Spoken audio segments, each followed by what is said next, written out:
Good morning student, कैसे हैं आप सब? आइए आप सब अच्छे होंगे और अपने एग्ज़ाम की बहुत अच्छे से तैयारी कर रहे होंगे। आज हम करने वाले हैं हमारा नेक्स्ट चैप्टर नंबर है 4 फिनेंशियल मैनेजमेंट का हम सिलेबस कर रहे हैं। अभी तक हमने 3 चैप्टर कर चुके हैं और साथ में क्वेश्चन पेपर भी अपलोड हो चुके हैं।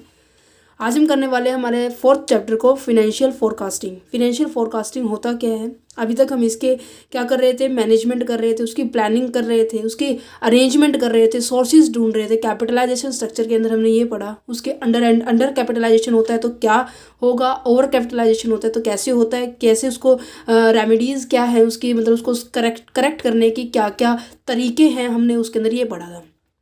ठीक है, आज हम करने वाले हैं हमारे फिनेंशियल फोरकास्टिंग के बारे में। फिनेंशियल फोरकास्टिंग के अंदर हम 5 टॉपिक है, इसके अंदर 5 टॉपिक 4 नंबर के लिए इंपॉर्टेंट है, बट इसकी जो टेक्निक्स एंड मेथड्स हैं वो थोड़ा सा 15 नंबर के अंदर भी आ सकता है। जब मैंने आपको क्वेश्चन पेपर अपलोड किए थे आपके लिए, जब मैंने अपलोड किए थे तो उसके अंदर मैंने आपको बताया था कि 2021 और 2022 के अंदर कौन से क्वेश्चंस क्या आ रहे हैं, सिमिलर आ रहे हैं, कौन से क्वेश्चन थोड़ा सा डिफरेंस आ रहे हैं, बट पैटर्न वही रह रहा है। ठीक है, तो प्लीज़ उन क्वेश्चन पेपर को जरूर देखना। ये जो स्पेशल क्वेश्चन पेपर के लिए हमने एक सेपरेट चैनल बनाया है क्वेश्चन पेपर, जिसका लिंक मैं आपको डिस्क्रिप्शन में जरूर दूंगी। ठीक है, क्योंकि वहाँ पर मैंने हर स्ट्रीम के क्वेश्चन पेपर और हर यूनिवर्सिटी अप्रोक्स जितनी भी अपने हरियाणा में यूनिवर्सिटी है वहाँ पर अपलोड करने की पूरी कोशिश की है। और CRSU और कुरुक्षेत्र GJU और DU के तो मोस्ट ऑफ वहाँ पर आपको मिल ही जाएंगे। ठीक है, अब हम स्टार्ट करते हैं हमारे चैप्टर को। फिनेंशियल फोरकास्टिंग एक्चुअल में क्या है, इसके अंदर हम क्या पढ़ने वाले हैं। ठीक है, विद नोट्स है, बट उस नोट्स को ओपन करने से पहले हम एक छोटा सा एग्जाम्पल ले लेते हैं। एग्जाम्पल के अंदर हम समझेंगे, अगर वो एग्जाम्पल आपको समझ में आ गया तो नॉर्मल सी बात है, आपको फोरकास्टिंग, प्लानिंग एंड बजटिंग के अंदर जो डिफरेंस है वो आपको क्लियर हो जाएगा। पहले इसके बारे में मैंने इसके ऊपर छोटी सी शॉर्ट वीडियो बनाई थी, उसके अंदर मैंने समझाया था। ठीक है, आज हम इसके ऊपर क्या है, कंप्लीट चैप्टर के ऊपर डिस्कस करने वाले हैं। एक सेकेंड बस, देखिए एग्जाम्पल लेकर चल रहे हैं। देखो, एक पर्सन है, ये मिस्टर एक्स है। ठीक है जी, मिस्टर एक्स जी हैं, ये सोच रहे हैं, ये इसका एक बहुत पुराना बिजनेस है। बिजनेस किस चीज़ का है? मान लीजिए कपड़ों का है। ठीक है, क्लॉथ का है। अब इसको, ये एक तरह से मैन्युफैक्चरर है, मैन्युफैक्चर्ड पर्सन है ये। ठीक है, ये कंपनी में अपनी कंपनी जो अपनी फैक्ट्री है उसमें क्या करता है, रॉ मटेरियल को परचेज करता है, रॉ मटेरियल को फिर क्या करता है, फिनिश गुड्स के अंदर कन्वर्ट करता है। फिनिश गुड्स के अंदर क्या करता है, कन्वर्ट करता है। जो भी बीच में जो यूज़ करता है, जिसके थ्रू क्या है, रॉ मटेरियल किसके अंदर कन्वर्ट हो गया, फिनिश गुड्स, चाहे वो मशीन है, लेबर है, टाइम है, फैक्ट्री के जो इक्विपमेंट्स हैं उनका यूज़ कर रहा है, उनको यूज़ करके रॉ मटेरियल को फिनिश गुड्स के अंदर कन्वर्ट कर रहा है। ठीक है, अब इसके पास जब भी ये कोई भी फिनिश गुड्स को अंदर कन्वर्ट करेगा तो इसके पास कुछ ना कुछ एस्टिमेशन होगा ना। जैसे कि दिवाली पर मोस्ट ऑफ आपको सेल नज़र आती है, जहाँ पर नॉर्मली दुकान भी नहीं होती ना, वहाँ पर भी खाली प्लॉट के अंदर भी ऐसे टेंट लगाकर सेल लगा देती है ना। दिवाली के ओकेजन से आने से पहले, दिवाली के ओकेजन आने से पहले हम क्या करते हैं, एस्टिमेशन लगाते हैं कि इस बार हम यहाँ पर सेल लगाएंगे और यहाँ पर सेल लगाने के लिए हमें इतना प्रोडक्शन करना पड़ेगा। जैसे कि हलवाई वाले करते हैं, मेरे को खुद का एक्सपीरियंस है क्योंकि हमारी फैमिली मेम्बर में हलवाई है। उसके अंदर क्या करते हैं कि जब हलवाई जो शादी होती है या फिर क्या है, दिवाली का सीज़न आता है तो 20 से 25 दिन पहले वो बनाना शुरू कर देते हैं। बट आपको तो नहीं पता ना कि कितना बनाना है, कैसे बनाना है। ये किसके ऊपर डिपेंड करता है कि पास्ट में कितना आपकी सेल हुई थी और प्रेजेंट में क्या सिचुएशन चल रही है। जैसे कि जब हमारे पास 2019 के अंदर हमारी टर्नओवर बहुत ज़्यादा थी, बट कोविड के कारण जो टर्नओवर है वो डिक्रीज़ हो गई है।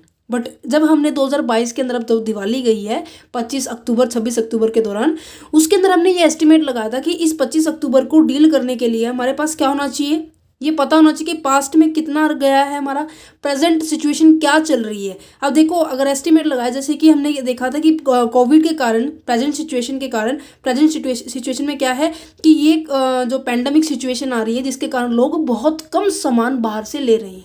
तो हमने अपना प्रेजेंट देखा, पास्ट में देखा कि कौन कौन से मतलब कि कितना सामान, जैसे कि काफ़ी तरह की मिठाइयाँ होती है, बर्फियाँ होती है, रसगुल्ले होते हैं, कचौड़ियाँ होती हैं, ठीक है, कि ये सभी तरह के लड्डू होते हैं, इन सभी को एस्टिमेट किया कि इतनी इतनी क्वांटिटी में ये सामान बनना चाहिए। ये कैसे हमने डिफाइन किया, हमने पास्ट परफॉर्मेंस पे। फोरकास्टिंग हमेशा एक तरह से क्या होता है, एक एस्टिमेशन होता है, अनुमान होता है, प्रिडिक्शन होता है, किस चीज़ के लिए, फ्यूचर में परफॉर्म होने वाली एक्टिविटी के लिए। कंसेप्ट क्लियर हुआ। और ये फ्यूचर की एक्टिविटी हमेशा क्या होती है, अनसर्टेन होती है। अनसर्टेन का मतलब आपको भी पता है कि आप, मुझे भी नहीं पता कि अगले 10 मिनट में क्या होने वाला है, आपको भी नहीं पता अगले 10 मिनट में क्या होने वाला है। इस फ्यूचर को सिक्योर करने के लिए हम क्या करते हैं, थोड़ा सा प्लान करके चलते हैं, थोड़ा सा एस्टिमेशन करके चलते हैं, है ना।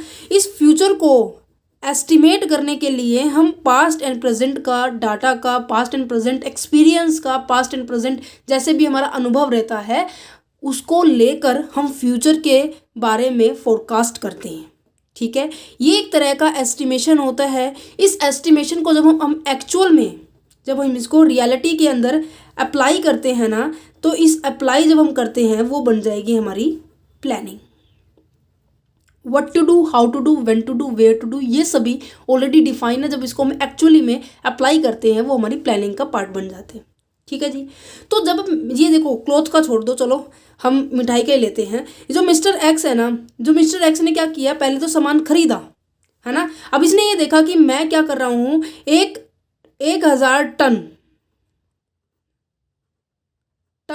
मैं क्या करने वाला हूँ, मिठाई को सेल करने वाला हूँ। इस 1000 टन के लिए आपको क्या करना पड़ेगा, आपको ये सेल की यूनिट है, सबसे पहले आपको सेल देखना पड़ेगा कि मैं कितना सेल करना चाहता हूँ। आपने सेल डिफाइन कर लिया, ओके जी। सेल डिफाइन करने के बाद आप ये देखोगे कितना रॉ मटेरियल किस चीज़ का खरीदना है, ठीक है, क्या इक्विपमेंट यूज़ होने वाले हैं, मतलब कि जो यंत्र, जो जैसे कि कढ़ाई होती है, कौन सी होते हैं, काफ़ी सारी ट्रेज होती हैं, उन सभी का आप इकट्ठा करोगे। ये इक्विपमेंट हमने ये देखा। इक्विपमेंट के बाद आप क्या करोगे, लेबर को अपॉइंट करोगे, क्योंकि आप अकेले तो इतना सारा सामान नहीं बना सकते, उस सामान को बनाने के लिए लेबर भी अपॉइंट होगी, उस लेबर को अपॉइंट करोगे। तो इन जितना भी, और इंफ्रास्ट्रक्चर सफाई का मेंटेन करके रखोगे, है ना।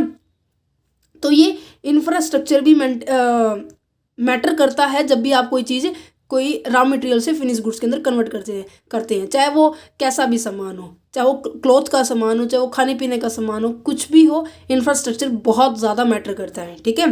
देन उसके बाद हमारे पास ये क्या है, फिनिश गुड्स के अंदर कन्वर्ट हो जाएगा, राइट। इसको अचीव करने के लिए, 1000 टन को अचीव करने के लिए हमें क्या क्या एक्टिविटी परफॉर्म करनी पड़ेगी, ये पहले एस्टिमेट करना पड़ेगा। अगर मैं ये कहूँ कि मैंने मिठाई बनानी है 1000 टन, मैंने रॉ मटेरियल खरीद लिया, इक्विपमेंट खरीद ली, मैंने लेबर की तरफ ध्यान नहीं कहा, मैंने कहा कि अपने आप मिल जाएगी, बट ऑन द स्पॉट मुझे नहीं मिली, अगर मिल रही है तो ऑन द स्पॉट, जैसे कि एट अ टाइम कहते हैं ना कि एट अ टाइम मिलोगे तो महंगा सामान मिलेगा। अगर वो 400 रुपये प्रति दिन की दिहाड़ी लेता है, तो आप अगर अरेंज पहले से नहीं करोगे तो ऑन द स्पॉट अगर आप उसे लेकर आओगे उस लेबर को, तो वो 500 रुपये अपनी मर्जी के या फिर 600 रुपये चार्ज कर सकता है, जिससे कि आपको लॉस होगा, राइट। तो सबसे पहले आपको फोरकास्ट करनी पड़ेगी अपने पास्ट एंड प्रेजेंट परफॉर्मेंस के ऊपर, पास्ट एंड प्रेजेंट एक्सपीरियंस के ऊपर, साथ में आपको सब चीज़ों को एस्टिमेट करके चलना होगा। इसे हम कहते हैं फोरकास्टिंग।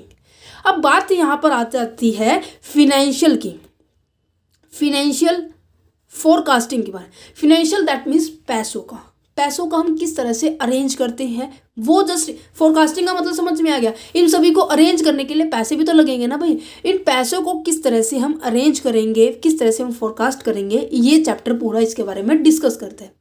ये जो चैप्टर है ना, फाइनेंशियल फोरकास्टिंग, इसका ये क्रश था, ठीक है। मतलब कि जो मेन जो समझने का पार्ट था ना, वो पार्ट था। इसके पूरे चैप्टर के अंदर एक ये बात आएगी आपके सामने, दूसरी बात एस्टिमेशन आएगा आपके सामने, तीसरी बात जैसे कि आप प्लानिंग के बाद फिर बजटिंग होता है, ये बात भी आएगी आपके सामने। और फ्यूचर एक्टिविटी हम हमेशा अनसर्टेन होती है, फोर्थ पॉइंट आपका यहाँ बन जाएगा। और आप एग्जाम्पल भी दे सकते हो, ये आपका एग्जाम्पल बन जाएगा, ठीक है जी। अब बढ़ते हैं हमारे बुक जो मैंने नोट्स बनाए हैं उनकी तरफ, ठीक है। एक सेकेंड, ये आपके इनके जो नोट्स है जो चैप्टर्स के नोट्स है आपको टेलीग्राम ग्रुप से मिल जाएंगे, और टेलीग्राम ग्रुप का भी लिंक आपको पता होगा डिस्क्रिप्शन में होता है। अगर वैसे भी आप सर्च आउट करोगे कि कंसेप्चुअल स्टडी पॉइंट के नाम से आपको वैसे भी मिल जाएगा, ठीक है। सरस्वती माता का लोगो लगा हुआ है। अब हम बढ़ते हैं हमारे नोट्स की तरफ। फिनेंशियल फोरकास्टिंग क्या होता है? देखो बच्चे, financial forecasting act of predicting the future economic condition. Future में जितनी भी इकोनॉमिक कंडीशंस होती है, इकोनॉमिक कंडीशन का अब पता है क्या मतलब है? यहाँ पर एक सेकंड आपको बताती हूँ।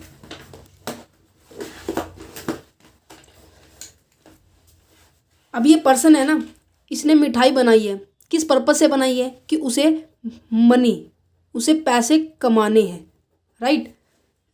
इन पैसों को कमाने के लिए वो इतनी तरह की एक्टिविटी परफॉर्म कर रहा है, और वो किसको ये सामान बेचेगा? नॉर्मल सी बात है, ये जो पर्सन है, जो प्रोड्यूसर है वो किसको सामान बेचेगा? वो गुड्स सप्लाई करेगा, बेचेगा इन सामानों को। किसको? इस वाले पर्सन को। कौन है ये?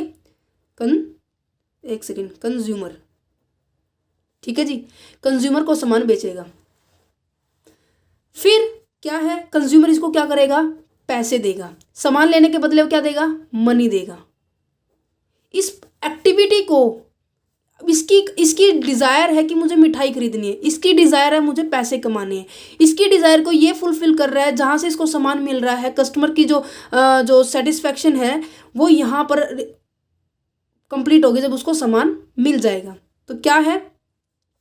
ये इसको सामान देगा, सामान के बदले में इसको पैसे देगा। इस एक्टिविटी को परफॉर्म किया जाता है इकोनॉमिक एक्टिविटी कहते हैं। इकोनॉमिक के अंदर क्या होता है? प्रोड्यूसर होता है, कंज्यूमर होता है। प्रोड्यूसर सामान प्रोड्यूस करता है, कंज्यूमर सामान खरीदता है, ठीक है जी।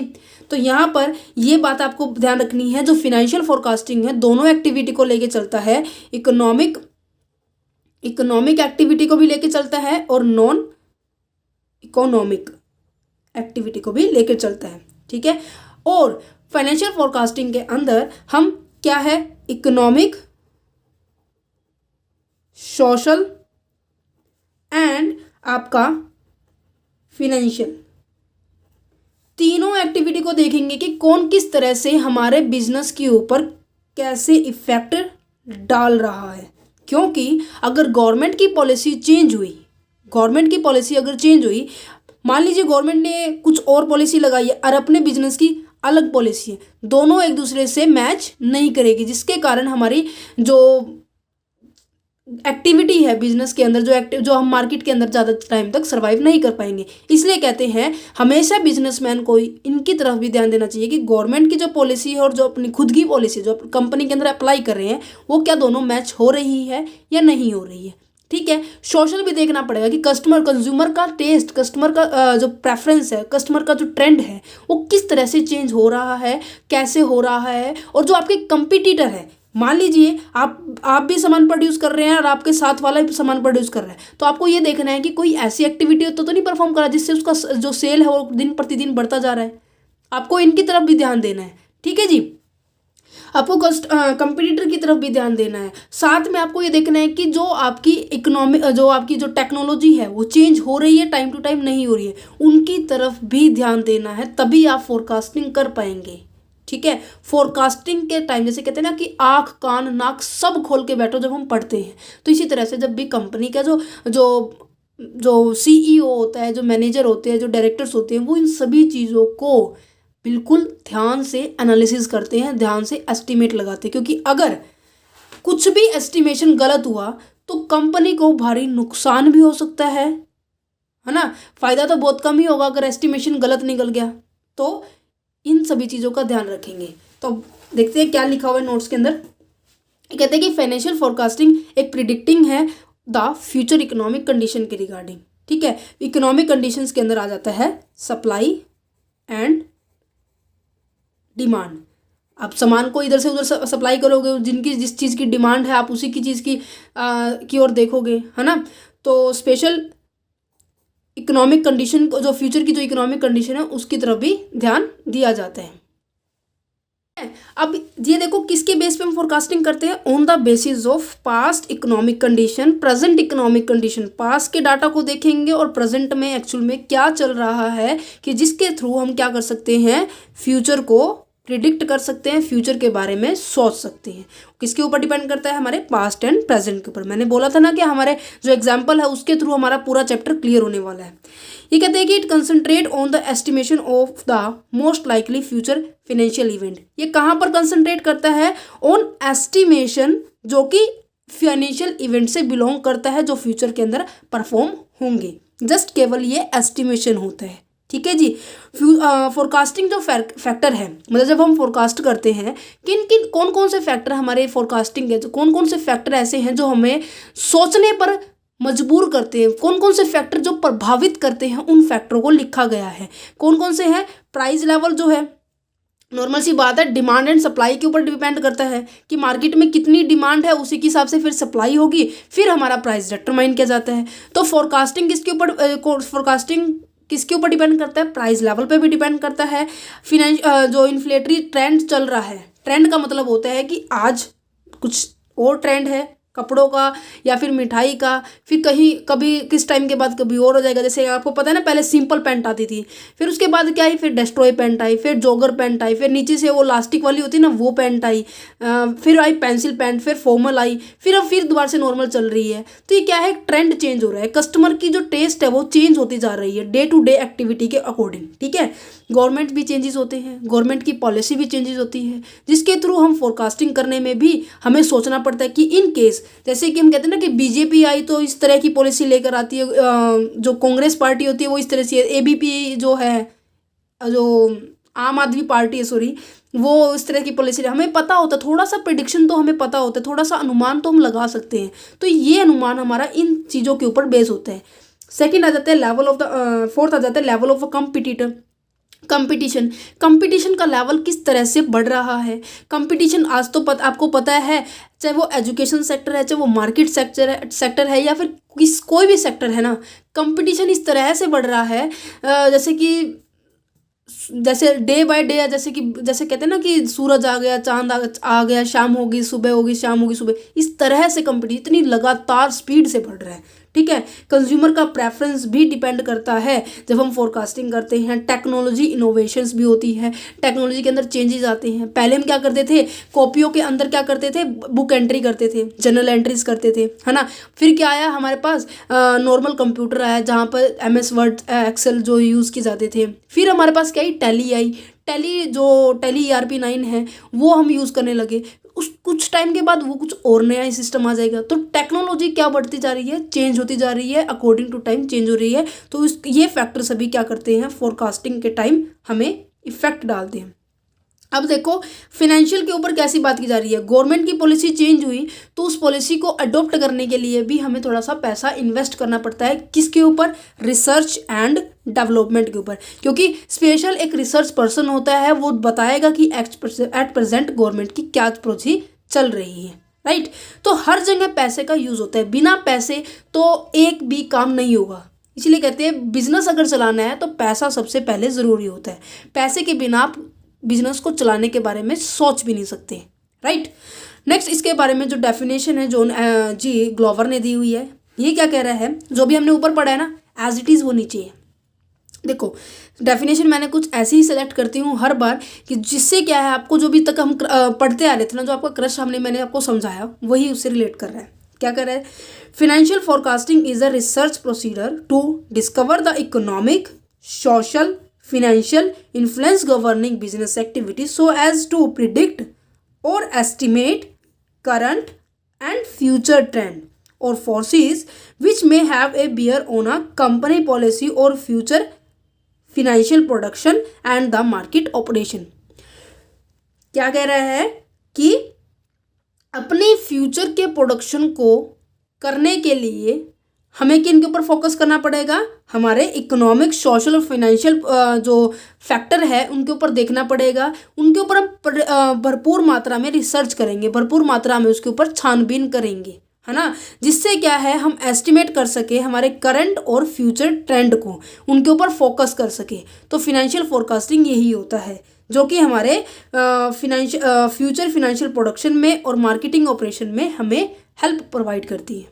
ठीक है जी। सिंपल वर्डों में बात किया जाए तो फिनेंशियल फोरकास्टिंग एक तरह से एक टेक्निक है, एक मेथड है, जिसके थ्रू हम क्या करते हैं, एनालिसिस करते हैं बहुत अच्छी तरह से।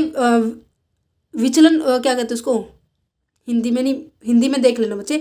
एनालिसिस का मतलब होता है हर चीज़ को हम बहुत अध्ययन करते हैं, बहुत अच्छी तरह से गहन अध्ययन करते हैं।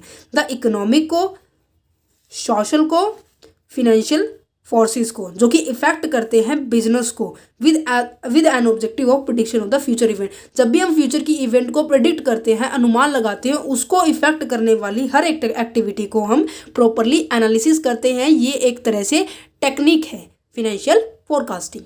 आई होप अब आपको जो इसका जो मेन जो वर्ड है ना चैप्टर का, फिनेंशियल फोरकास्टिंग, फोरकास्टिंग का मतलब आपको समझ में आ गया होगा। अब हम क्या करते हैं, बजटिंग एंड फोरकास्टिंग के अंदर डिफरेंस करेंगे, प्लानिंग एंड फोरकास्टिंग के अंदर भी डिफरेंस करेंगे, क्योंकि इनके ऊपर डिफरेंस बहुत ज़्यादा आता है। और बच्चे ये समझते हैं कि budgeting, forecasting, financial planning and forecasting, ये सभी चीज़ें क्या होती है, सिमिलर होती है, बट इनके अंदर थोड़ा थोड़ा बस एक एक वर्ड का डिफरेंस है। वो डिफरेंस मैं अभी क्लियर कर देती हूँ। ठीक है। कहते हैं कि फिनेंशियल फोरकास्टिंग ना हमेशा सबसे पहले होती है। अब आपने क्या किया, एस्टिमेट लगाया कि मुझे 1000 टन की मिठाई को क्या करना है, तैयार करना है, 1000 यूनिट प्रोड्यूस करनी है। ठीक है।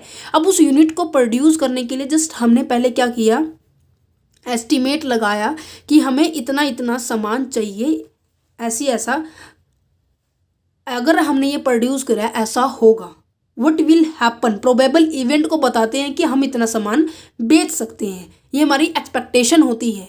ठीक है। जब इस एक्सपेक्टेशन को हम एक्चुअल कोर्स में जब हम अप्लाई करते हैं, जब हम इसे एक्चुअल में अप्लाई कर देते हैं, उसे हम कहेंगे प्लानिंग।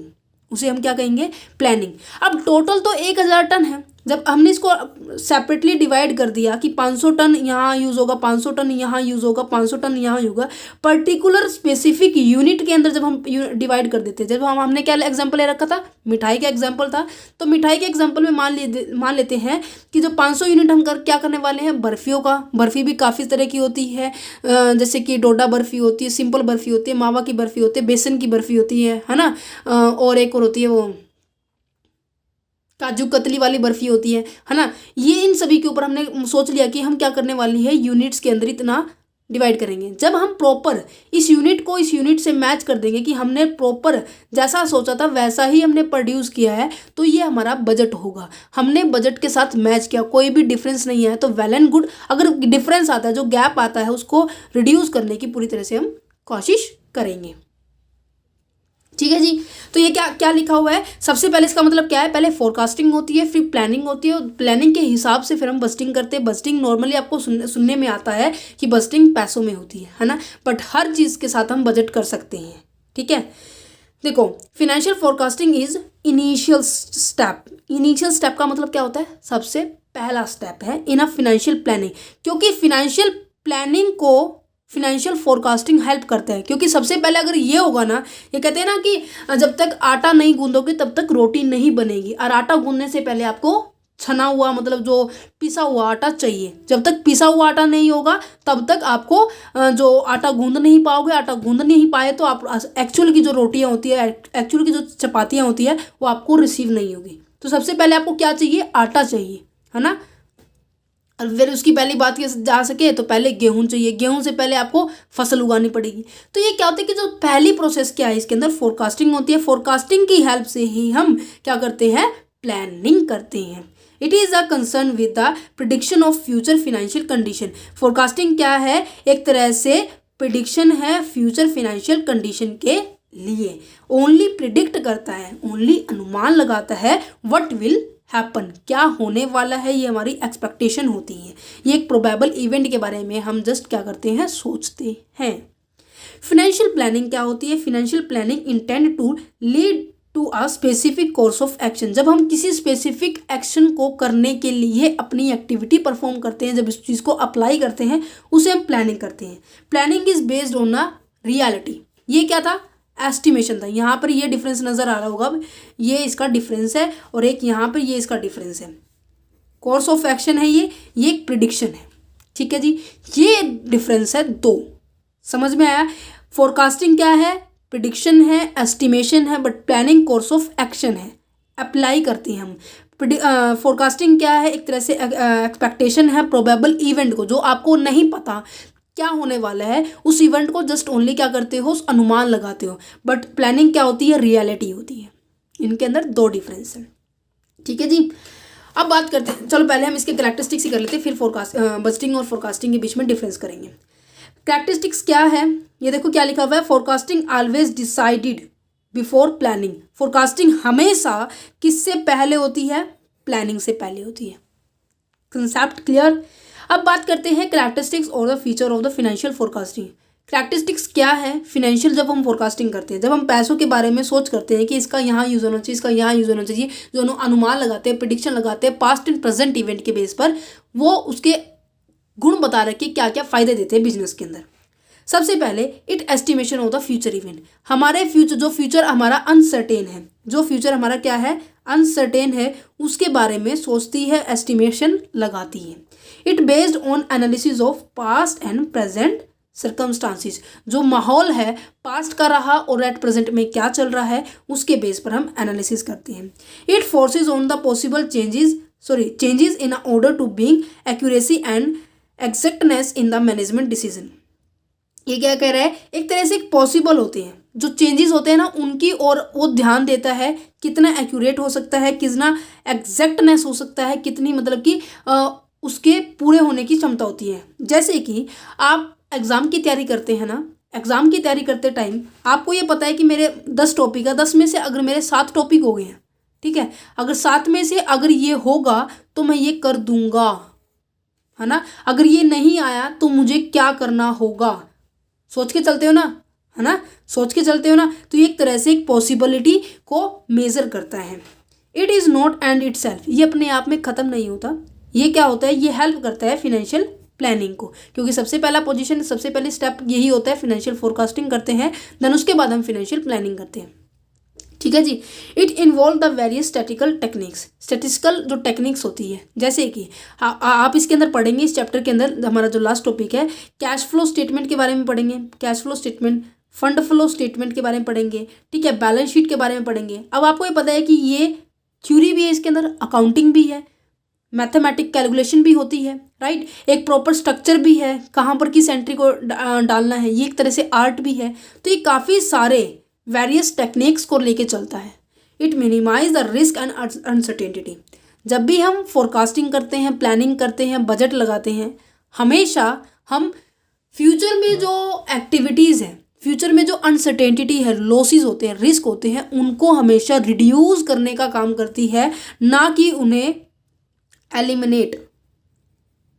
एलिमिनेट करने का काम करती है। एलिमिनेट का मतलब होता है बिल्कुल हटाना, ठीक है, बट मिनिमाइज का मतलब है उसको कम करना। हमेशा जब भी हम प्लानिंग करते हैं, फोरकास्टिंग करते हैं, हम अपने रिस्क को रिड्यूस करते हैं, मिनिमाइज करते हैं as compare to their elimination के। ठीक है, अब हम बात करते हैं हमारे डिफरेंस के बारे में, difference between a budget and a forecast के बीच के अंदर। ठीक है,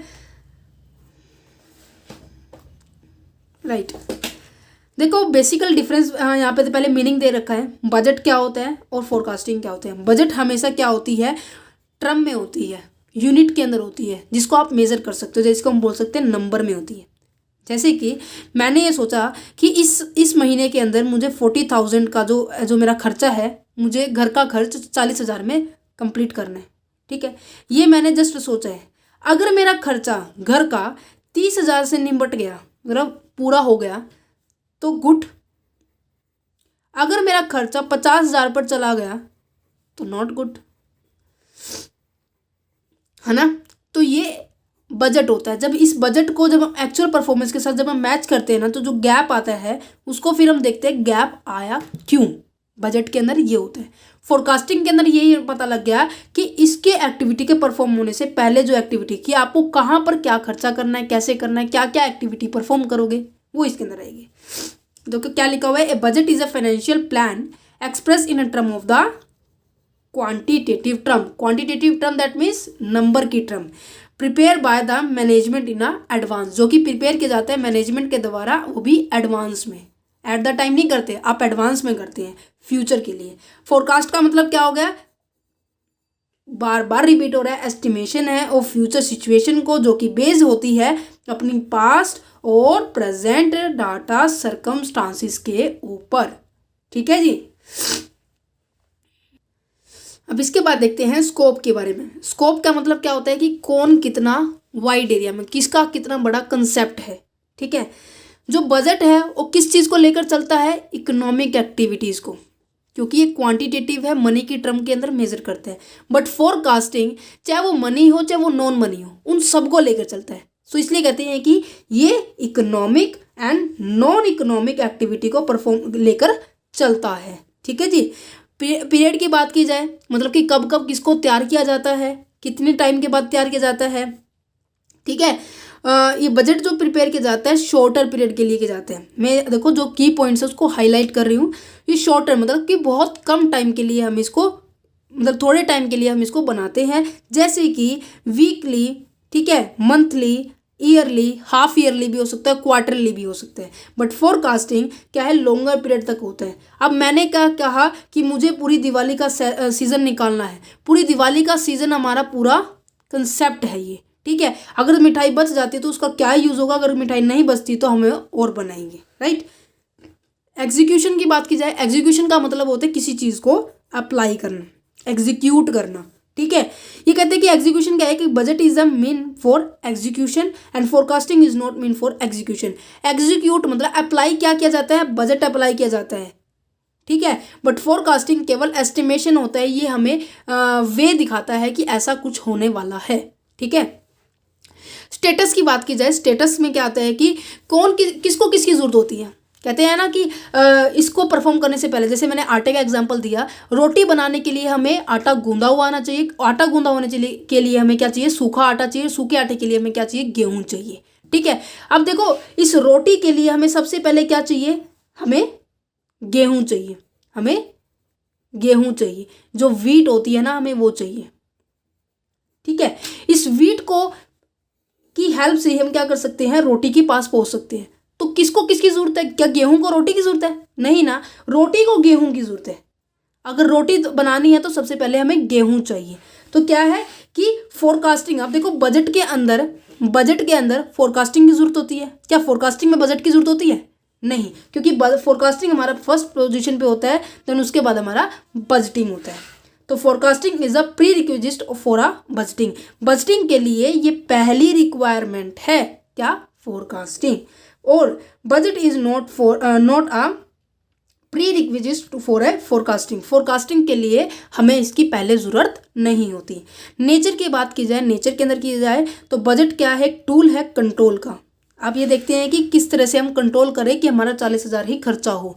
ठीक है। एक कंट्रोल सेक्टर आता है कि हमें एक बाउंड्री दिखा देता है कि हमें इतने एरिया के अंदर ही इस पर्टिकुलर चीज़ को यूज़ करना है। बट फोरकास्टिंग क्या है, एक फ्यूचर इवेंट को एस्टिमेट करने का एक टूल है, एक ऐसी तरह से टेक्निक है। ठीक है।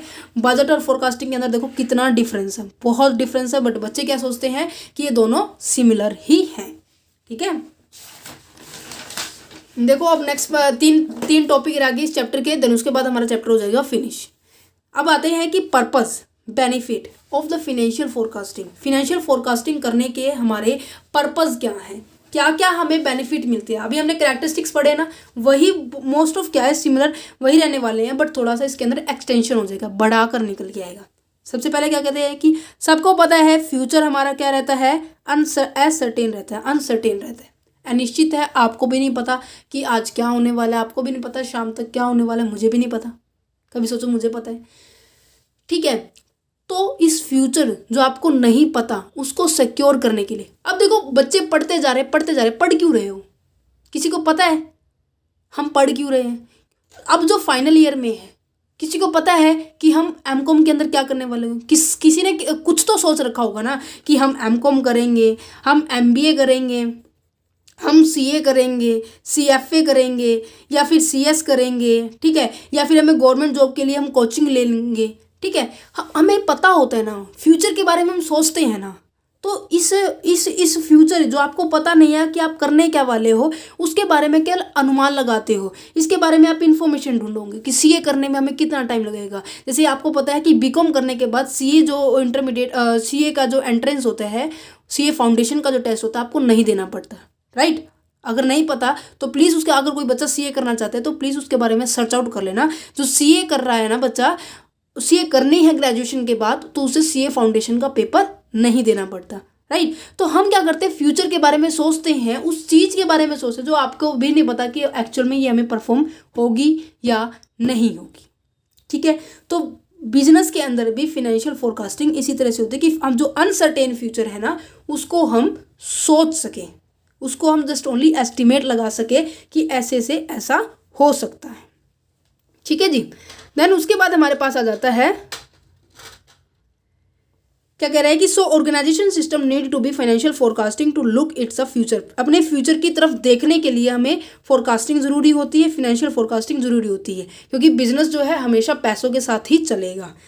जो सक्सेस होती है ना बिजनेस की, वो किसके ऊपर टोटली डिपेंड करता है कि हमें एक्यूरेट क्या करना है, फोरकास्ट करना है। जैसे हमने कैपिटलाइजेशन के अंदर पढ़ा था ना कि हमें कितनी पूंजी को अरेंज करना है, टोटल सोर्स को देखा जाता है। क्योंकि कैपिटलाइजेशन के, एक मिनट, कैपिटलाइजेशन के अंदर हमने पढ़ा था कि कैपिटलाइजेशन का मतलब क्या होता है। कैपिटलाइजेशन का मतलब क्या होता है कि टोटल अमाउंट ऑफ फिनेंस, जो कि कहाँ से आपने रेज कर रखा है, जो फंड है ना आपने जो अपने बिजनेस के अंदर टोटल कहाँ से रेज करना है, उसके बारे में बात की जाएगी। अगर आपने इसको सही ढंग से एक्यूरेट नहीं किया तो इन केस जो भी फ्यूचर के अंदर ये अपॉर्चुनिटी आएगी, अगर आपके पास पैसा नहीं है तो भी दिक्कत देगी, अगर पैसा ज़्यादा पड़ा है तो भी दिक्कत देगी। तो ज़्यादा पड़ा है तो ओवर कैपिटलाइजेशन हो जाएगा, अगर आपके पास कम हो रहा तो अंडर कैपिटलाइजेशन होगा, ठीक है। तो ये कहते हैं कि accurate prediction of future economic condition, कि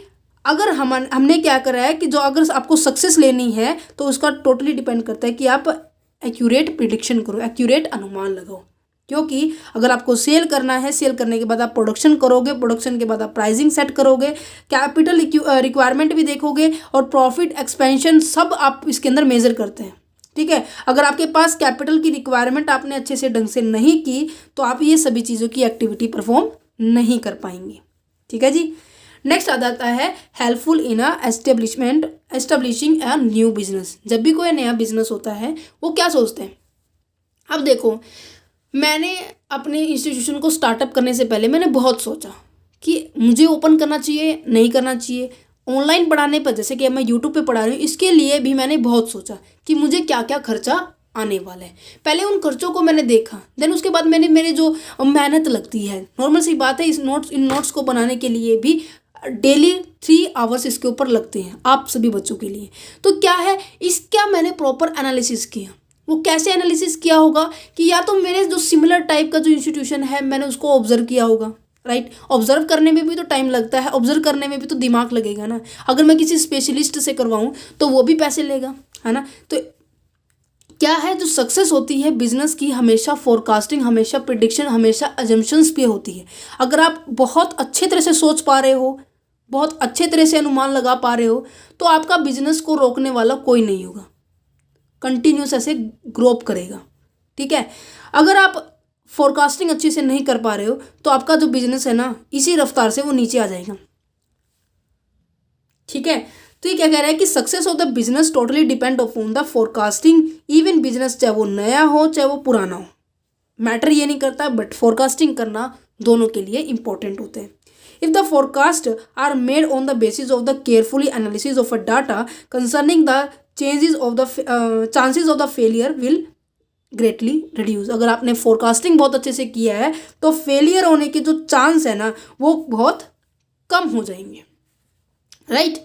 अब मुझे ये पता है कि हफ्ते के अंदर दो दिन मुझे बड़ी वीडियोस अपलोड करनी है और छोटी छोटी वीडियो जैसे क्वेश्चन पेपर की 2 मिनट्स कंसेप्ट वो डेली अपलोड होते हैं।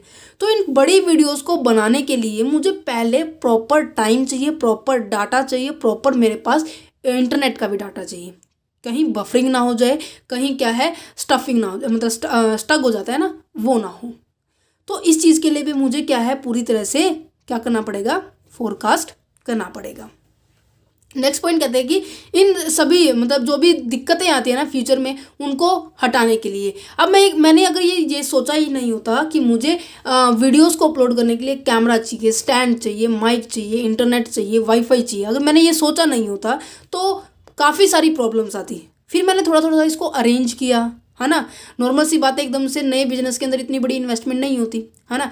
पहले मैंने अपना रिस्पॉन्स देखा कि कैसी वीडियोस चल रही है, कितना मुझे अपने में इम्प्रूवमेंट करना चाहिए। तो ये सभी फोरकास्टिंग से ही है, ये सभी प्लानिंग से ही है, ठीक है। फिर मैंने बजट लगाया था, ठीक है। तो जो आप पढ़ रहे हो ना, इसको एक्चुअल लाइफ में अप्लाई करो। अप्लाई करोगे तो मैं आपको बताती हूँ 100% सक्सेस मिलेगी, आपको रोकने वाला कोई नहीं होगा।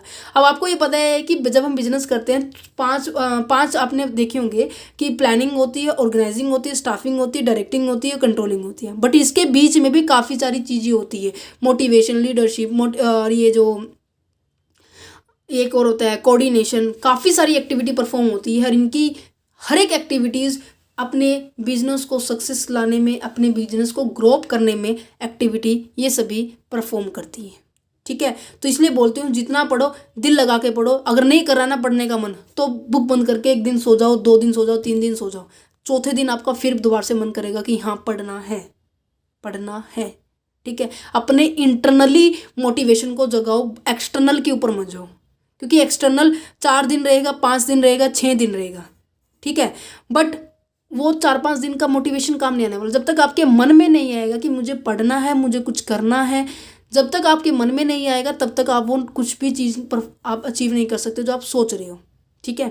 अगर कोई ये सोच रहा है ना मुझे गाड़ी चाहिए, गाड़ी चाहिए के लिए भी तो, गाड़ी खरीदने के लिए भी तो हमें पैसा चाहिए ना, है ना। और पैसा बहुत इंपॉर्टेंट है आज के टाइम में, ठीक है। सो पढ़ते हैं हमारे नेक्स्ट पॉइंट के ऊपर कि एस्टिमेटिंग फिनेंशियल रिक्वायरमेंट। हम ये देखते हैं कि कितना हमें पैसा चाहिए। जब तक हमारी सेल नहीं डिफाइन होगी, क्या हमें पैसे की रिक्वायरमेंट, कैपिटल की रिक्वायरमेंट पता लगेगी कि हमें इतना पैसा चाहिए, तो सबसे पहले हमें सेल डिटरमाइन करनी पड़ेगी। जैसे कि हमने 1000 टन की जो मिठाई को तैयार करने के लिए एस्टिमेशन लगाया था। तो एवरी बिजनेस को रिक्वायरमेंट होती है एडुकेट फिनेंस की। एडुकेट फिनेंस मतलब कि ना तो अंडर कैपिटलाइजेशन होना चाहिए, ना ही ओवर कैपिटलाइजेशन होना चाहिए। इसका थोड़ा थोड़ा कंसेप्ट बता देती हूँ। अगर किसी को पूरा चैप्टर देखना है तो मैंने chapter number 3 capitalization already upload कर चुकी हूँ, ठीक है, उसके अंदर देख लेना। पर फिर भी थोड़ा सा बता देती हूँ। ओवर कैपिटलाइजेशन मतलब होता है कि आप क्या कर रहे हो, आपकी रिक्वायरमेंट के हिसाब से उससे ज़्यादा पैसा आपने रखा हुआ है। ओवर थिंकिंग कर ली कि मेरा तो इतना प्रॉफिट होगा, इस प्रॉफिट को अर्न करने के लिए मुझे इतनी कैपिटल चाहिए, है ना। हम क्या करते हैं, जब इसको ट्रिक बताई थी मैंने इसके अंदर, ओवर कैपिटलाइजेशन का मतलब होता है ओवर थिंकिंग करना, कि ओवर थिंकिंग की हमने प्रॉफिट को अर्न करने के लिए, जिसके कारण हमने ज़्यादा कैपिटल लगा दी, बट हमारी कम कैपिटल से भी काम चल सकता था। एग्जाम्पल के तौर पर हमारे पास क्या है, 10,000 रुपये हैं, बट हमारे जो एक्चुअल में यूज़ होने थे 8,000 रुपये, ठीक है। तो मतलब कि 8,000 रुपये से हम क्या कर सकते हैं, अपने बिजनेस को स्टार्ट कर सकते थे, परंतु फिर भी आपने 10,000 रुपये बैंक से लोन लिया। तो जो बीच का डिफरेंस हुआ ना, ये हमारा ओवर कैपिटलाइजेशन होगा। क्यों? क्योंकि ओवर कैपिटलाइजेशन के कारण जो हमारी जो प्रॉफिट जो है, अर्निंग कैपेसिटी है, वो क्या हो जाती है, वो डिक्रीज हो जाती है। कारण बताती हूँ कैसे होती है। अब ये 2,000 रुपये है, बैंक से लोन लिया है, नॉर्मल सी बात है, इसके ऊपर आपको इंटरेस्ट भी पे करना पड़ रहा होगा, है ना। इंटरेस्ट पे करना पड़ा हुआ, इस इंटरेस्ट मान लीजिए आपका प्रॉफिट बना है 3,000 रुपये और इंटरेस्ट आपको देना पड़ रहा है, आपको मान लीजिए 1,000 रुपये इसके ऊपर, ठीक है। 50% आपको इंटरेस्ट देना है। तो आप ये देखिए कि इस एक्स्ट्रा कैपिटल के कारण आपने इंटरेस्ट दिया। इंटरेस्ट कहाँ से दोगे, इस प्रॉफिट में से ही दोगे, है ना। जब 3,000 में से 1,000 माइनस हो जाएंगे तो 2,000 रुपये बचे ना, ये फालतू का 1,000 का खर्चा है ना। अरे 1,000 का खर्चा कहाँ से क्रिएट हुआ है, 2,000 से। 2,000 कहाँ से क्रिएट हुआ है, इन दोनों की डिफरेंस से। तो आपको कैपिटल बहुत ध्यान से रखनी पड़ेगी, जिससे कि आपका कैपिटल जो है कम ना हो, ठीक है, प्रॉफिट कम ना हो, सॉरी, ठीक है। तो ओवर कैपिटलाइजेशन का मतलब होता है जब आप अपने कैपिटल का या तो आपने सही ढंग से यूज़ नहीं किया, या आपको उतना यूज़ ही नहीं करना था।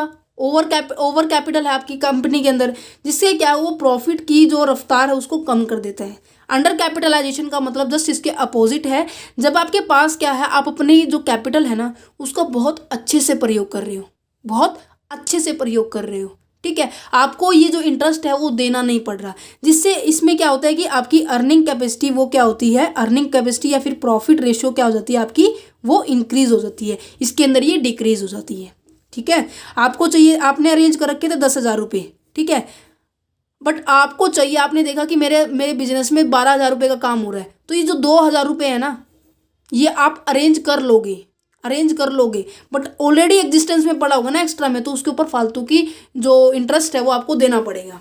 ठीक है, तो अंडर कैपिटलाइजेशन ओवर कैपिटलाइजेशन के कंपैरिजन में वो थोड़ा ठीक माना जाता है, ये थोड़ा ठीक माना जाता है, बट ये ठीक नहीं माना जाता, क्योंकि इससे प्रॉफिट रेशियो डिक्रीज हो रही है, इससे प्रॉफिट रेशियो इंक्रीज हो जाती है, अर्निंग कैपेसिटी इंक्रीज होती है। ठीक है जी, इसको एस्टिमेट करने के लिए भी हम क्या करते हैं, फाइनेंशियल फोरकास्टिंग करते हैं।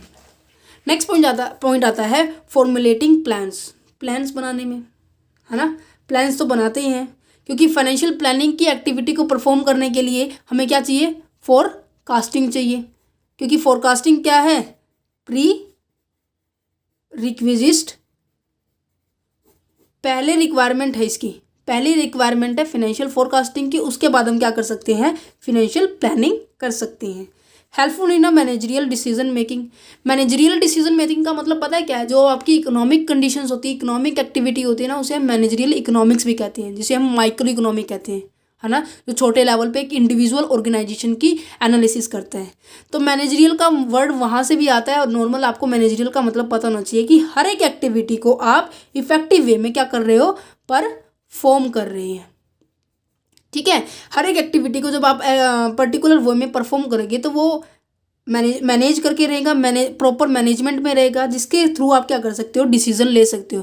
अगर आपको ये पता है कि हमें 1,000 टन की क्या करनी है, प्रोडक्शन करनी है, तो आप आगे डिसीजन ले सकते हो कि रॉ मटेरियल कितने का परचेज करना है, उसकी कॉस्ट कितने आने वाले, उसके ऊपर प्रॉफिट कितने आने वाला है ना, कितने कैपिटल की रिक्वायरमेंट है। ये सभी एस्टिमेशन हम फोरकास्टिंग की हेल्प से भी करते हैं, जो कि बहुत ज़्यादा इंपॉर्टेंट है।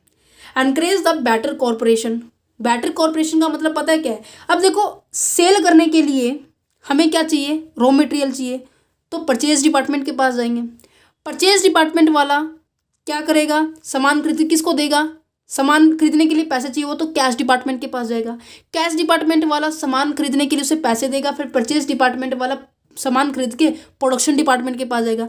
तो ये जो डिफरेंट डिपार्टमेंट है, सेल का हो गया, परचेज का हो गया है, ठीक है, प्रोडक्शन का हो गया है, कैश डिपार्टमेंट हो गया, इनके बीच में कोऑर्डिनेशन भी बहुत ज़्यादा ज़रूरी है। और वो कोऑर्डिनेशन किसके थ्रू होगा, केवल और केवल इफेक्टिव कॉर्पोरेशन से शुरू होगा, मतलब कि उनके बीच में आपस में मेलजोल होना चाहिए।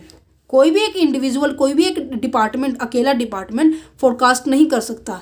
ए proper coordination among the various department is required for the establishment of proper forecasting for the business as a whole. So forecasting encourage the coordination, coordination को ये एनकरेज करता है कि सारे डिपार्टमेंट के अंदर क्या हो, मेल जोल बना रहे। नेक्स्ट आ जाता है ऑप्टिमम यूटिलाइजेशन ऑफ रिसोर्सेज। अब नॉर्मल सी बात है, आप ये सभी चीज़ें अपने एग्जाम्पल के अंदर क्या था कि आपने 1,000 टन का करने के लिए आपने ये सभी एस्टिमेशन लगाए, तो इनका प्रॉपर यूज़ भी आपने देखा होगा कि कितने घंटे हमने लेबर से काम कराना है, किस इक्विपमेंट का कहाँ यूज़ होना चाहिए, है ना। तो ये सभी चीज़ें क्या है, हमें जो अपने रिसोर्सेज है, जो अपने पास जो रिसोर्सेज है, जो साधन है, उनका सही ढंग से प्रयोग करने में हेल्प करती है। नेक्स्ट पॉइंट आ जाता है encourage the success of the business. Business के सक्सेस की ओर हमें एनकरेज करते हैं, क्योंकि बिजनेस की जो सक्सेस है टोटली डिपेंड करते हैं कि हम किस तरह से अनुमान लगाते हैं, किस तरह से हम प्रेडिक्शन करते हैं। अगर हमारा प्रेडिक्शन ठीक है तो वो क्या होगा, हम अच्छे से आगे ग्रो कर सकते हैं। अगर प्रेडिक्शन खराब है, गलत है, अगर मैं एक सोच रही हूँ कि 2,000 टन का करेंगे, आपको पता है कि नहीं बिकेगा भाई, तो फालतू में ऐसा अनुमान लगाना ज़रूरी है? नहीं, हमें ऐसा अनुमान नहीं लगाना है। ठीक है जी, तो क्या कह रहा है कि सक्सेस डिपेंड किसके ऊपर करता है, फोरकास्ट के ऊपर करता है, कि a knowledge of a future trend of the event in advance the management can easily face difficulty in well manner. अगर आपको ये पता है कि फ्यूचर के ट्रेंड में क्या चेंज होगा, अगर आपको ये पता है कि फ्यूचर में क्या बदलाव होगा, तो आपको नॉर्मल सी बात, आप उस चीज़ के लिए पहले से रेडी होकर शुरू हो जाएंगे, रेडी हो जाओगे ना। अब ये पता है कि अब हमारे दिसंबर में एग्ज़ाम है ना, दिसंबर में एग्ज़ाम होंगे, कन्फर्म में एग्ज़ाम होंगे, तो उसके लिए आप अभी से पढ़ना शुरू कर रहे हैं, तो आप अपनी प्रिपरेशन स्टार्ट कर रहे हैं ना, तो ये क्या है, ये इन सभी चीज़ों में मिक्स होता है बच्चे। आप इसी में कंफ्यूज हो जाते हैं कि फोरकास्टिंग हम कैसे कर रहे हैं अपनी लाइफ के अंदर। ठीक है, तो फोरकास्टिंग हमेशा फ्यूचर ट्रेंड के इवेंट्स जो होते हैं ना, उनको अगर वो चेंज हो गए तो उनको इजी मैनर से आप क्या कर सकते हो, उसको फेस कर सकते हो, है ना। उसको मतलब कि कहते हैं ना कि उसके लिए तैयार हो सकते हो। ठीक है, अब बात करते हैं, किस्म से बात की जाए तो फोरकास्टिंग की अगर मैं एक शब्द में इसको डेफिनेशन दूं, जो अभी तक हम पढ़ते आ रहे हैं फोरकास्टिंग, इसको अगर मैं एक शब्द के अंदर डिफाइन करूं कि ये होता क्या है फोरकास्टिंग एक तरह से ये जो दूरबीन होती है ना, ऐसे इस तरह की कुछ दूरबीन होती है जो फ्यूचर को बहुत दूर के ऐसे करके देखते हैं ना। फिल्मों में भी आपने देखा होगा कि जहाज को देखने के लिए ऐसे दूरबीन का यूज़ करते हैं, इस तरह की होती है, फिर हम दूर से देखते हैं। तो फोरकास्टिंग दूर की सोचती है। तो कंक्लूजन यहाँ पे क्या नजर आएगा, फोरकास्टिंग क्या है, एक दूरबीन है, एक दूरबीन की तरह काम करता है जो फ्यूचर आगे की ओर देखता है।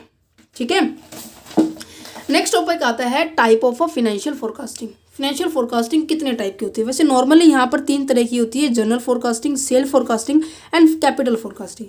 जनरल फोरकास्टिंग, जनरल नॉर्मली जो बिजनेस है उनकी पॉइंट ऑफ व्यू से बात की जा रही है, जिसके अंदर हम क्या कर रहे हैं, हमारी इकोनॉमिक कंडीशंस को देखते हैं। इकोनॉमिक कंडीशन के बेस पर हम क्या है फोरकास्टिंग करते हैं, जो कि हमारे पास्ट प्रेजेंट इन सभी के ऊपर बेस करती है। इकोनॉमिक कंडीशन से मतलब क्या है कि नॉर्मल से, अब मैंने आपको पहले बताया था ना, इकोनॉमिक के अंदर क्या होता है, एक तो होता है प्रोड्यूसर होता है, एक हमारा कंज्यूमर होता है।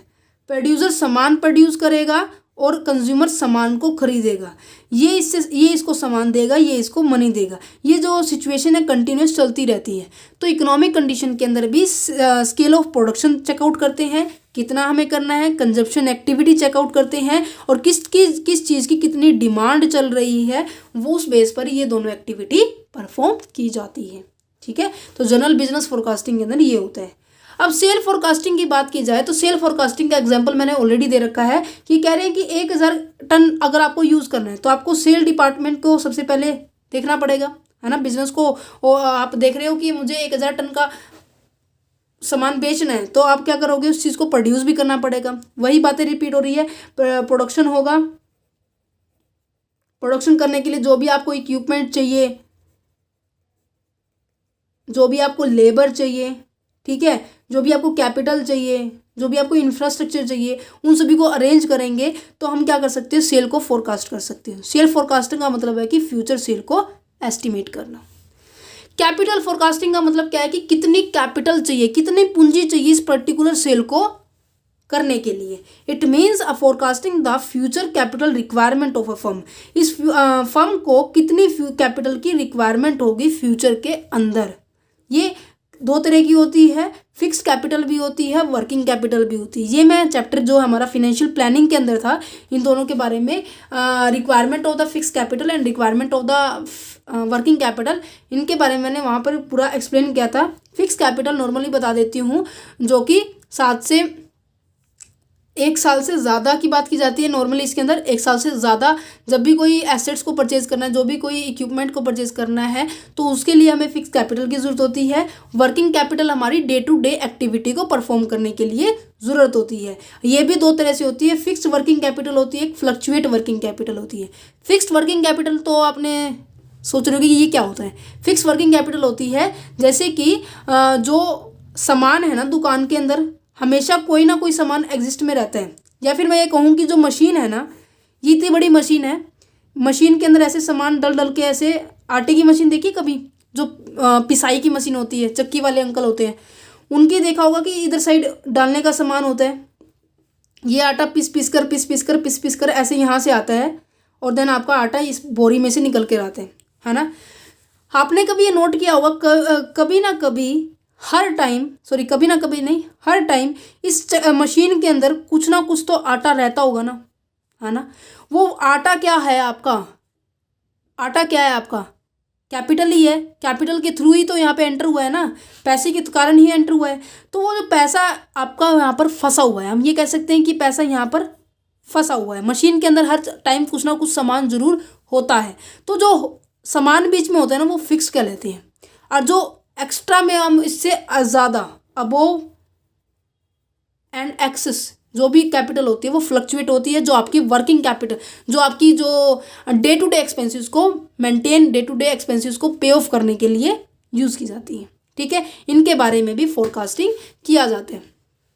ठीक है जी, नेक्स्ट क्वेश्चन आ जाता है, पॉइंट आ जाता है, and this is the last point कि techniques and method of a financial forecasting. कैसे हमारे पास क्या क्या टेक्निक या किन किन टूल्स का हम यूज़ करके फिनेंशियल फोरकास्टिंग करते हैं। अब ये टूल देखो क्या कह रहा है कि सबसे पहले क्या है, projected fund flow statement. Fund flow statement, fund का मतलब क्या होता है, पैसा, मनी होता है। फ्लो का मतलब क्या होता है, मूवमेंट। यहाँ है तो यहाँ, जैसे कि पानी का मूवमेंट होता है ना, टैप में से ऐसे टूंटी लगी हुई है, इस टैप में से पानी आएगा, पहले पानी यहाँ था, देन उसके बाद आपने टप में फिल किया, टप में से फिर आपने मान लीजिए टंकी में फिल किया, तो ये मूवमेंट हो रही है ना, तो मूवमेंट होना। फंड फ्लो का मतलब हो गया मूवमेंट होना, एक स्थान से दूसरे स्थान की ओर पहुंच रहे हैं। स्टेटमेंट का मतलब होगा एक तरह का डॉक्यूमेंट जो किसी चीज़ को रिप्रेजेंट करता हो। जैसे कि आपका जो रिजल्ट आता है वो एक डॉक्यूमेंट शीट पे आता है, वो क्या कर रहा है, आपका रिजल्ट बता रहा है कि इस सब्जेक्ट के अंदर पर्टिकुलर ये नंबर आए हैं, इतने नंबर आपको मैक्सिमम चाहिए थे। तो फंड फ्लो स्टेटमेंट का मतलब क्या होगा कि मनी का फ्लो एक स्थान पर दूसरे स्थान पर, जैसे कि हम कहते हैं ना कि 2020 के अंदर एक मशीन है, ठीक है, उस मशीन की वैल्यू क्या है, 1.5 लाख है।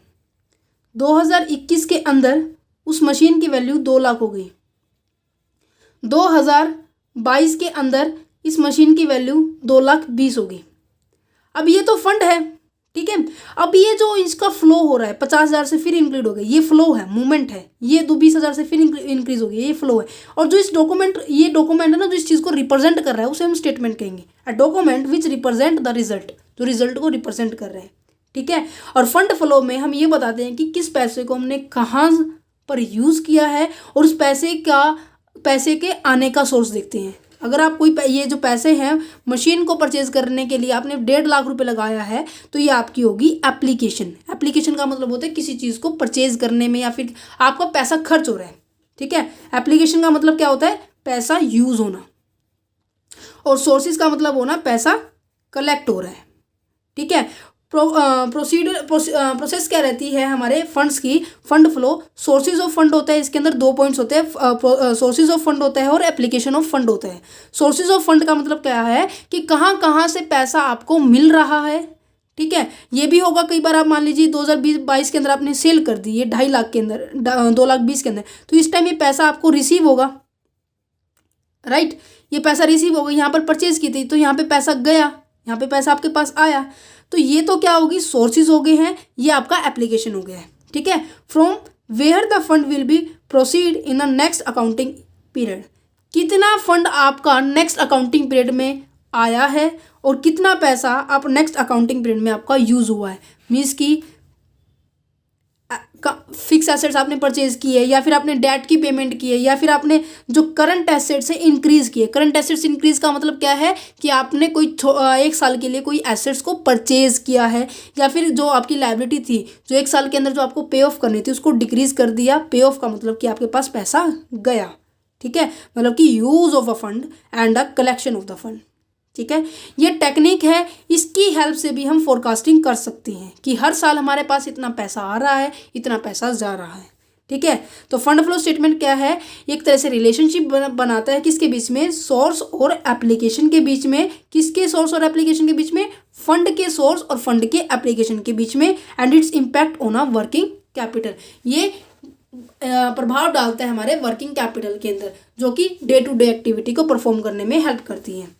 फंड फ्लो स्टेटमेंट एक तरह से टूल है जो कि फंड की रिक्वायरमेंट को रिप्रेजेंट करता है कि हर साल हमें इतना पैसा चाहिए, इतना पैसा नहीं चाहिए, ठीक है जी। आया समझ में। फंड फ्लो का पूरा चैप्टर है आपका मैनेजमेंट अकाउंटिंग के अंदर, ये आपका फिनेंशियल मैनेजमेंट है। मैनेजमेंट अकाउंटिंग आपका 6 सेमेस्टर में आएगा, fund flow statement and cash flow statement, हम उसको वहाँ डिस्कस करेंगे बहुत डीपली। बट एट प्रेजेंट आपको इसका मतलब यहाँ पे समझ आना चाहिए कि फंड फ्लो में ये फंड फ्लो स्टेटमेंट का मतलब पता होना चाहिए। और इसके अंदर 2 एक्टिविटी होती है, sources of fund and application of fund. Sources का मतलब होता है कि आप कहाँ से पैसे को कलेक्ट कर रहे हो, कलेक्शन पॉइंट है, और एप्लीकेशन का मतलब है यूज पॉइंट। अब बात करते हैं projected cash flow statement, cash flow भी फंड फ्लो की तरह है। कैश पैसा, फ्लो मूवमेंट, स्टेटमेंट वो डॉक्यूमेंट जो इस फ्लो को रिप्रेजेंट कर रहे हैं। ठीक है जी। देखो कैश फ्लो स्टेटमेंट में क्या होता है, आपको 3 एक्टिविटी परफॉर्म करनी पड़ती है। कैश फ्लो में क्या होता है कि आप cash flow arises from 3 activity for a future period. Future period के लिए 3 एक्टिविटी से हमारे यहाँ पर पैसा आता है। सबसे पहले operating activity, second is a investing activity, third is a financing activity. अब देखो फिनेंशियल फोरकास्टिंग के अंदर ये कैश फ्लो क्यों आया। फिनेंशियल फोरकास्टिंग क्या होता है कि पैसे को फोरकास्ट किया जा रहा है फ्यूचर के लिए, है ना, फ्यूचर इवेंट के लिए। अब पैसे को अरेंज करना है, इकट्ठा करना है, तो आपके पास सोर्सेज क्या है, शेयर्स हैं, डिवेंचर्स हैं, आप लोन भी ले सकते हैं। जब आपने पैसे को इकट्ठा किया है तो नॉर्मल सी बात है, इसको फिर क्या करोगे, आप इन्वेस्ट करोगे। इन्वेस्ट कहाँ करोगे, आप फिक्स एसेट्स के अंदर इन्वेस्ट करोगे, है ना। कोई फिक्स एसेट्स के परचेज करोगे या फिर कोई इन्वेस्टमेंट होगी आप वहाँ परचेज करोगे। ठीक है। और जो आपकी नॉर्मल वर्किंग एक्टिविटी है, इन दोनों एक्टिविटी को छोड़कर जो बाकी बच गई एक्टिविटी वो आपकी ऑपरेटिंग, जो मेन आपके बिजनेस से बिलोंग करते हैं। यहाँ पर लॉन्ग टर्म की बात की जा रही है, इसके अंदर मोस्टली शॉर्ट टर्म ही आएगी। ठीक है जी। ये भी आपका मैनेजमेंट अकाउंटिंग का ही सिलेबस है, कैश फ्लो स्टेटमेंट। इसके अंदर आपकी 3 एक्टिविटी होगी, ऑपरेटिंग एक्टिविटी, इन्वेस्टिंग एक्टिविटी के अंदर वो एक्टिविटी आएंगी जिसके अंदर हम फिक्स एसेट्स, इस पैसे का हम यहाँ यूज़ करेंगे, पैसे को अरेंज किया, कहाँ से लिया, कैसे लिया, वो यहाँ आएगा, और बाकी बची एक्टिविटी आपकी यहाँ आ जाएगी। इसके कैश फ्लो के अंदर केवल और केवल कैश से रिलेटेड ही आइटम इंक्लूड होती है। ठीक है। ये भी हमें हेल्प करता है कि कितना कैश हमें चाहिए। ये कह रहा है कि it is analysis the reason for changes in a balance of cash between the 2 balance sheet. Cash flow statement में क्या होता है कि आपको ये बताता है कि इस साल हमारे पास इतना कैश था, मान लीजिए 2.5 लाख कैश था, तो अगले साल हमारे पास 2,60,000 है। जो इंक्रीज हुआ ना 10,10,000, ये हमारा ये बताता है कि अच्छा प्लस में है तो गुड, माइनस में है तो दैट मीन्स सही नहीं है। तो इनके बीच में चेंजेस बताता है, कितने चेंजेस हो रही हैं। Management access the surplus and deficiency of a cash in a subsequent accounting period. ठीक है। अगर आपके पास ये 10,000 रुपये हैं तो दैट मीन्स ये सरप्लस है। अगर आपके पास एज इट इज इतना बच गया तो मेंटेन बहुत अच्छे से कर रखा है, बट अगर आपके पास 2,40,000 आ गया तो ये क्या है, डेफिशिएंसी है, मतलब कि आपके पास कमी है। तो इसको रिप्रेजेंट करता है cash flow statement. Cash flow statement की हेल्प से हम क्या कर सकते हैं, फिर फोरकास्टिंग करते हैं। ये एक तरह से टूल की तरह ही काम करेगा। सेकेंड बात की जाती है इनकम स्टेटमेंट। इनकम स्टेटमेंट पता है क्या होती है, इनकम स्टेटमेंट जिसको हम आपने अपने स्टार्टिंग में पढ़ते आ रहे हो बचपन से, प्रॉफिट एंड लॉस अकाउंट कहते हैं, है ना। तो इनकम स्टेटमेंट का मतलब क्या है कि show a company revenue, expenses and profitability over a period of A time. एक पर्टिकुलर पीरियड की बात की जा रही है, उस पीरियड की दौरान आपकी कंपनी की, आपके बिजनेस की क्या सिचुएशन है, उस सिचुएशन के बेस पर हम क्या करते हैं, फोरकास्टिंग करते हैं। अब प्रॉफिट एंड लॉस अकाउंट हमें क्या बताता है कि आपकी जो कंपनी की जो अर्निंग कैपेसिटी है, प्रॉफिट जो जितने जनरेट होंगे उसकी बता देगा कि आप किस तरह से आपकी कंपनी में चल रही हैं, है ना। क्योंकि प्रॉफिट एंड लॉस के अंदर एक साइड होती है हमारी इनकम साइड, एक तरफ होती है हमारी एक्सपेंडिचर साइड, रिवेन्यू साइड भी हम बोलते हैं। It show the revenue from the selling product और सर्विसेज। रिवेन्यू कैसे जनरेट दिखा रहे हैं, जब हम किसी सामान को बेचेंगे, है ना, या किसी सर्विस को हम देंगे, जैसे टेलीफोन कम्युनिकेशन की जो सर्विसेज होती है, ठीक है, बैंकिंग सर्विस होती है, डॉक्टर की सर्विस होती है, प्रोफेशन में जितने भी होते हैं वो सर्विस प्रोवाइड करते हैं। और it show the profit and loss it's given period. आपको जिस टाइम दिया होगा उसके हिसाब से आपको पर्टिकुलर ईयर का क्या होगा, प्रॉफिट एंड लॉस दिया मिलेगा, है ना। इस तरफ हमारे पास एक्सपेंडिचर्स होते हैं, इस तरफ हमारे पास इनकम होती है। Estimation of the expected sale base of a detail analysis of the productive cost, purchase, overhead cost. ठीक है जी, ये कॉस्ट अकाउंटिंग का पार्ट है, थोड़ा सा आपको समझना पड़ेगा। ठीक है। तो ये क्या करता है, ये इनकम स्टेटमेंट क्या फर्निश करता है, इनकम स्टेटमेंट फर्निश करता है फेयर स्टेटमेंट, बिल्कुल true statement of a cell.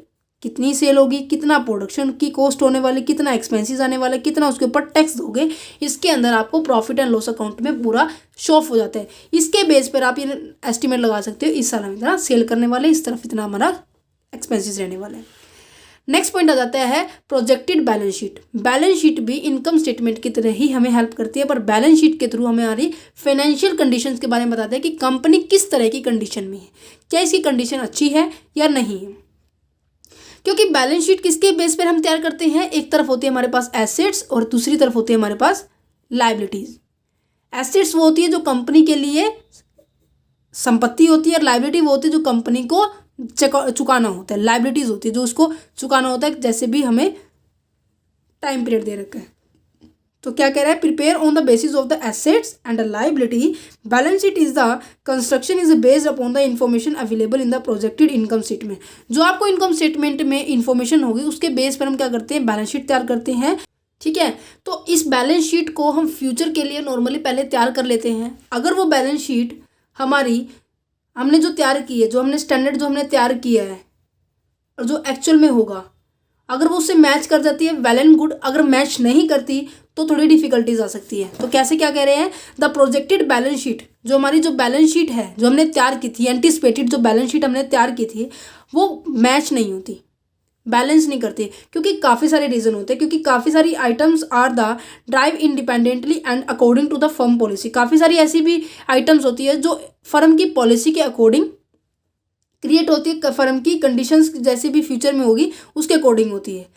जैसे ही बैलेंस शीट जो हमने बनाई थी और जो हमारी एक्चुअल में बनी है वो मैच नहीं करती। अगर देखो यहाँ पे लिखा हुआ है, इफ़ एंटिसिपेटेड एसेट्स, जो हमने अनुमान किया था, total of anticipated liability and net worth से अगर ज़्यादा निकली तो हम नॉर्मल सी बात है, जो फिनेंस की हमारे पास कमी होगी तो हम दूसरी फर्म से क्या लेंगे, हम पैसे को उधार में लेंगे।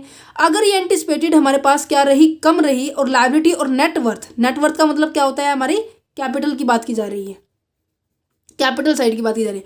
अगर कैपिटल हमारी ज़्यादा हुई as compare to this end, तो क्या होगा, सरप्लस फंड जनरेट होगा, और इस फंड का हम यूज़ कर सकते हैं रिपेमेंट ऑफ अ डेट।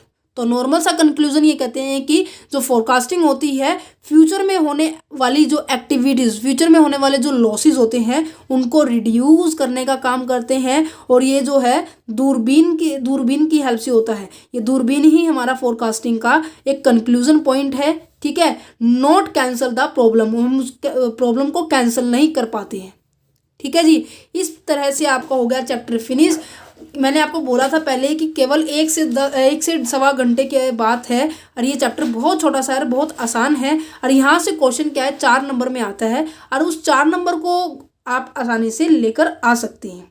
ठीक है, इस जो चैप्टर के जो नोट्स हैं आपको टेलीग्राम ग्रुप से मिल जाएंगे, लिंक उसका डिस्क्रिप्शन में है। और साथ में आपको बता देती हूँ, क्वेश्चन पेपर के लिए हमने एक अलग से चैनल खोला है, जहाँ पर आपको हर स्ट्रीम के क्वेश्चन पेपर मिलेंगे। क्वेश्चन पेपर, चैनल का नाम ही क्वेश्चन पेपर है, कभी सोचे क्वेश्चन पेपर बोल रहे हैं, चैनल का नाम ही क्वेश्चन पेपर है। प्लीज़ वहाँ पर विजिट कीजिए। जैसे आपने कंसेप्चुअल स्टडी पॉइंट को ज़्यादा से ज़्यादा सपोर्ट किया, इतना प्यार दिया कि आज हम 11,000 तक पहुँच चुके हैं सब्सक्राइबर के साथ, तो इसी तरह इस वाले चैनल को भी सपोर्ट करो, जिससे कि सभी बच्चों की हेल्प हो जाए। ठीक है जी, अगर फिर भी कोई दिक्कत रहती है, किसी का ओपन नहीं होता या फिर किसी को चैप्टर के अंदर दिक्कत है, तो मुझे कमेंट करके बता देना, मैं उसकी जो प्रॉब्लम है शॉर्ट आउट हो जाएगी। ठीक है, सो मिलते हैं हमारे नेक्स्ट चैप्टर के अंदर। जो नेक्स्ट चैप्टर है दोनों बहुत आसान है, सोर्स ऑफ फिनांस, जो कि long term and short term है। ठीक है, इनको करने के बाद जस्ट हमारा जो क्या है, आधे से ज़्यादा सिलेबस हो जाएगा फिर। ठीक है, थैंक यू।